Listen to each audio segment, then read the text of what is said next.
Ibabaw sa 2025 senatorial at party list election sa mga Filipino overseas voters sa Hong Kong, Macau at Malaysia ang mga kandidato ng Duterte ng PDP Laban at ang Duterte Youth Party List batay sa opisyal na resulta ng Commission on Elections. Si Cherry Light magbabalita. Ayon sa Special Board of Canvassers, isinagawang opisyal na canvassing para sa mga rehiyon ng Hong Kong SAR, Macau SAR at Malaysia noong Mayo 12, 2025.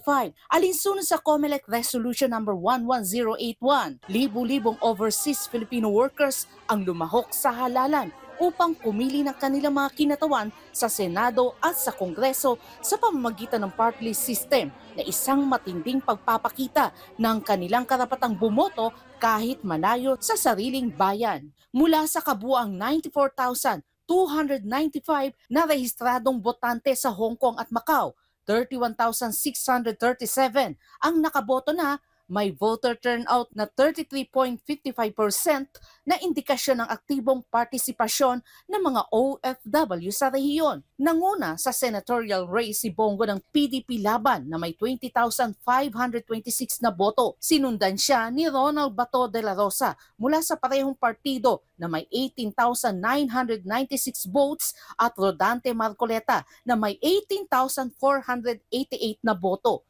Pasok rin sa top 10 sina Jimmy Bondoc na may 14,340 votes, Attorney Vic Rodriguez 12,918 votes, Raul Lambino 12,899 votes, Attorney J.V. Hinlo 12,568 votes, Philip Ipe Salvador na may 11,948 votes, Doc Marites Mata na may 11,325 votes, Pastor Apollo C. Kibuloy na may 10,234 votes. Sa party list race, nanguna ang Duterte Youth na nakakuha ng 6,153 na boto o katumbas ng 22.78% ng kabuuang boto. Sa Malaysia naman, 2,747 sa 9,669 na rehistradong botante ang lumahok, katumbas ng 28.41% turnout. Patunay ito na kahit nasa ibayong dagat, aktibo pa rin ang mga Pilipino sa pagpili ng mga leader na kanilang pinagkakatiwalaan.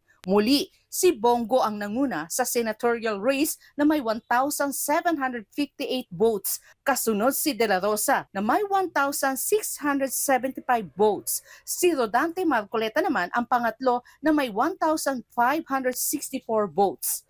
Pasok din sa top 10 sa Malaysia sina Jimmy Bondoc na may 1,427 votes, Attorney Vic Rodriguez na may 1,278 votes, Raul Lambino na may 1,275 votes, J.V. Hinlo na may 1,239 votes, Philip Ipe Salvador na may 1,180 votes, Pastor Apollo C. Kibuloy na may 1,095 votes, Doc Marites Mata na may 1,037 votes. Sa party list voting, muling namayagpag ang Duterte Youth Party List sa Malaysia na may 720 votes o 29.13% ng kabuuang boto. Ang resulta ay nagpapakita ng patuloy na suporta ng overseas Filipino community sa mga kandidatong kaalyado ng Administrasyong Duterte at PDP Laban. Nakapaskil na ang mga certificates of canvass sa OWA OFW Global Center sa Admiralty Hong Kong bilang bahagi ng transparency ng halalan.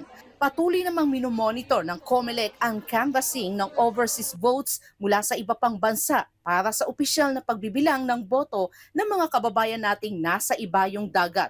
Malinaw ang naging tinig ng mga OFW sa Hong Kong, Macau at Malaysia para sa pamumuno ng Duterte ng PDP Laban at Duterte Youth Party List. Patunay ito na kahit saan man dalhin ang kapalaran, ang pagmamahal sa bayan ay nananatiling buhay sa puso ng bawat Pilipino. Para sa Diyos at sa Pilipinas kong mahal, Cherry Light, SMNA News.